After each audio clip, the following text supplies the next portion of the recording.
Doctor حسن عسکری صاحب، آپ کیا سمجھتے ہیں کہ یہ جو سارے ایک دم سے احتجاج شروع ہو گئے کوئی اثر ڈال سکتے ہیں حکومت سازی کے اوپر، یا بس ایسے ہی ہے؟ اور پھر الیکشن کمیشن کی طرف سے کوئی جواب سامنے نہیں آ رہا، کیا اس کو سامنے آنا چاہیے اور جو الزامات لگ رہے ہیں ان کا جواب دینا چاہیے؟ دیکھیں، ہمارے جو انتخابات ماضی میں بھی ہوئے ہیں ان پہ بھی بعض دفعہ اعتراضات ہوتے ہیں. 2018 پہ بھی کچھ اعتراضات تھے، 2013 پہ بھی تھے، لیکن جتنے اعتراضات ہم اس وقت دیکھ رہے ہیں اور جتنی سائیڈ سے اعتراضات آ رہے ہیں وہ میرا خیال ہے بہت ہی غیر روایتی صورتحال ہے.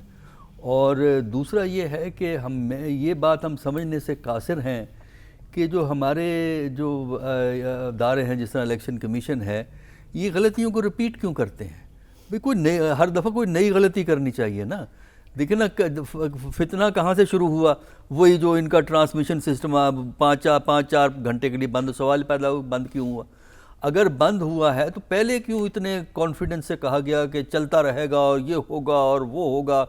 لیکن وہی ہوا جو 2018 میں شکایت پیدا ہوئی تھی. اچھا، 2013 میں یہ سسٹم نہیں تھا، وہ دیسی طریقہ تھا، لہذا یہ شکایت نہیں ہوئی، وہاں کچھ اور شکایتیں پیدا ہو گئیں.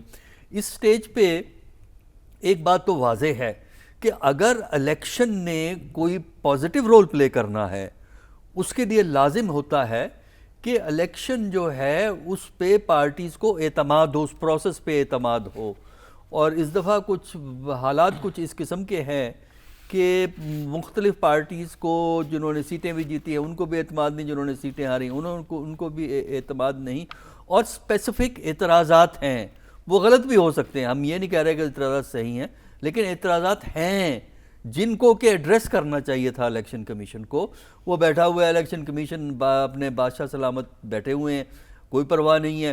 لوگ شور مچاتے رہیں، ہنگامہ کرتے رہیں، احتجاج کرتے رہیں، الیکشن کمیشن کو کیا فرق ڈاکٹر صاحب، پڑتا ہے؟ انٹرنیشنل فورم سے بھی بڑی آوازیں اٹھ رہی ہیں ہمارے اس کی وجہ ہے نا. دیکھیں اس انٹرنیشنل کا کوئی اثر ہو سکتا ہے، خاص طور پہ امریکہ جو بار بار بات کر رہا ہے، یا ان کے بھی بیانات بس روایت کے بیانات ہیں؟ نہیں، اس کا اثر ہوگا.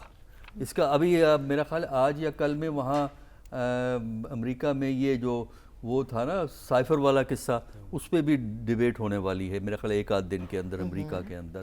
دیکھیے اثر ہوگا، وہ اس لیے ہوگا کہ جو ملک دوسروں کی مدد پہ جیتا ہو، دوسروں کے سامنے کاسائے گدائی لے کے کبھی سعودیہ سے پیسے مانگتا ہے، کبھی اس سے کبھی اس سے، تو یہ ضرور اس بات کا کہ آپ کا پرسیپشن کیا ہے. اس الیکشن کے بارے میں باہر پرسیپشن وہی ہے جو یہاں انڈیپینڈنٹ لوگوں کو ہے. دیکھیں یہاں پہ بہت سی باتیں ہیں جو ہم نہیں کرتے، نہیں کہتے، لیکن اندازہ تو ہے نا ہمیں کہ کیا ہوا ہے اور کس طرح ہوا ہے. تو سوال یہ ہے کہ آپ جب تک سیاست میں اعتماد کی فضا پیدا نہیں کرتے، چاہے کسی وجہ سے بد اعتمادی پیدا ہو، جب تک آپ اعتماد پیدا نہیں کرتے، اور اعتماد پیدا کرنا ان کی ذمہ داری ہوتی ہے جن کی ذمہ داری الیکشن کرنا ہے. تو لہٰذا میرے نزدیک الیکشن کمیشن کی بنیادی ذمہ داری ہے کہ وہ لوگوں کو اطمینان دلائے کہ یہ شکایتیں کس حد تک درست ہیں کہ نہیں ہیں. پرابلم الیکشن میں یہ ہوتی ہے کہ بہت سے جو الزامات لگتے ہیں اس کا آپ ایسا ایویڈنس نہیں لا سکتے جو کورٹ میں آپ پروف کر سکیں. جی ٹھیک ہے. وجہ یہ کہ بہت سے پرسیپشنز پہ ہوتا ہے. اچھا ڈاکٹر صاحب، ساتھ ہی ساتھ یہ بھی کہ یہ جو ماحول سارا بن رہا ہے احتجاج کا، اس سب کے درمیان میں آپ حکومت بنتی ویسے دیکھ رہے ہیں یا لنگر آن ہو سکتا ہے یہ معاملہ؟ نہیں، حکومت تو بن جائے گی. دیکھیں حکومت کی تو پابندی اس لیے بھی ہے کہ نیشنل اسمبلی کا سیشن جو ہے آپ کو کال کرنا پڑے گا 29 فروری تک کانسٹیٹیوشن کی پروویژن کے تحت. اس کے تحت وہ ہے کہ لگتا تو ہے کہ میجورٹی تو وہ مل جائے گی ریکوائرڈ، وہ ایفرٹ کر رہے ہیں، اور اگر میجورٹی نہیں ہوتی پھر اس کا بھی ایک سسٹم ہے کانسٹیٹیوشن میں ڈیل کرنے کا، تو گورنمنٹ تو بن جائے گی.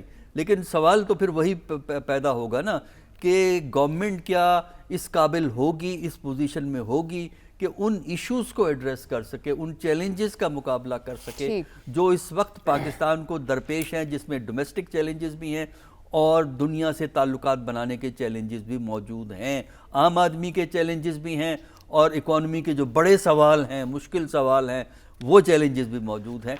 موجودہ کانٹیکسٹ کی حکومت جو ہے اس قسم کے چیلنجز کا مقابلہ کرنے میں